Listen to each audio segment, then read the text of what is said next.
मार्गशीर्ष माह में पवित्र स्नान का फल। मार्गशीर्ष माह में पवित्र स्नान का फल गोपियों द्वारा प्राप्त।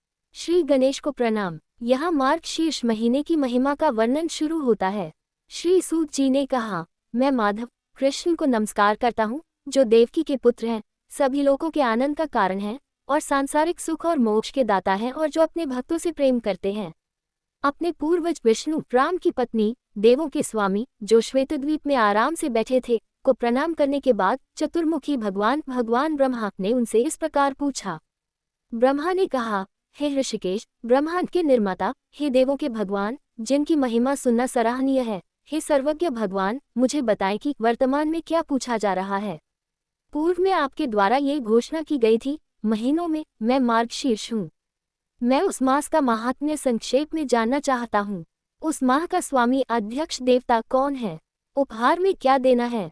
पवित्र स्नान कैसे किया जाता है? इसकी प्रक्रिया क्या है? उस अवसर पर पुरुषों को क्या करना चाहिए? हे राम भगवान, क्या खाना चाहिए?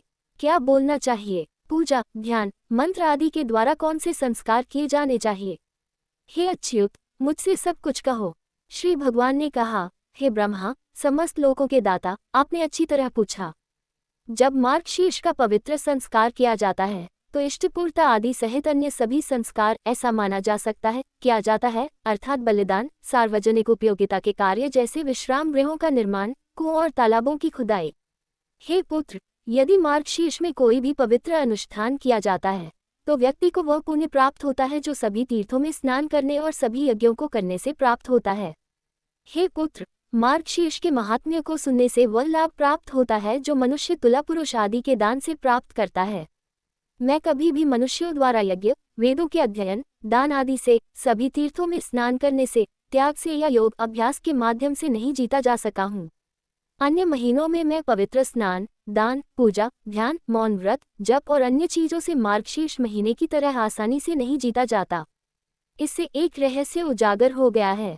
ये सोचकर कि यह मुझे प्राप्त करने का साधन है, देवताओं ने अन्य धर्मों आदि की रचना की है और इस प्रकार प्रभावकारिता मार्गशीर्ष को स्वर्ग के निवासियों, देवताओं द्वारा एक अच्छी तरह से संरक्षित रहस्य बना दिया गया है।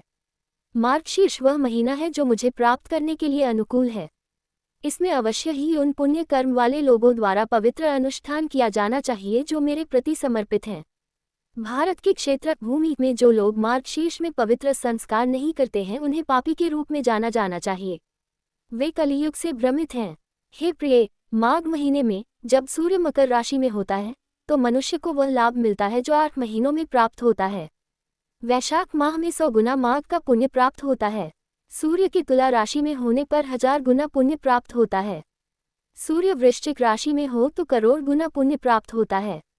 इसलिए मार्गशीर्ष सभी से श्रेष्ठ है। इसलिए मैं इसे हमेशा पसंद करता हूँ। यदि कोई मनुष्य भोर को उठकर विधि के अनुसार विधिपूर्वक पवित्र स्नान करे तो हे मेरे पुत्र, मैं उससे प्रसन्न होता हूँ और अपना प्राण भी उसे दे देता हूँ। इस संबंध में वे निम्नलिखित किस्सा उद्धृत करते हैं। हे पुत्र, सुनो। नंदा चरवाहा एक महान आत्मा थी जो पृथ्वी पर बहुत प्रसिद्ध हुई। उसकी गोकुल नामक बस्ती में हजारों ग्वाले रहते थे। हे निष्पाप, उनका मन पहले मेरे स्वरूप में आसक्त हो गया था। मैंने उन्हें मार्गशीर्ष महीने में पवित्र स्नान करने का विचार दिया। इसके बाद सुबह उनके द्वारा विधिवत पवित्र स्नान किया गया, पूजा अर्चना की गई, हविष्य चावल का उन्होंने सेवन किया और उन्हें प्रणाम किया। जब इस प्रक्रिया का पालन किया गया तो मैं प्रसन्न हो गया। सचमुच मैंने प्रसन्न होकर उन्हें वरदान दिया है। मेरा अपना स्वत्व उन्हें मेरे द्वारा प्रदान किया गया था। इसलिए मार्गशीर्ष में संस्कार पुरुषों द्वारा निषेधाज्ञा के अनुसार किया जाना चाहिए।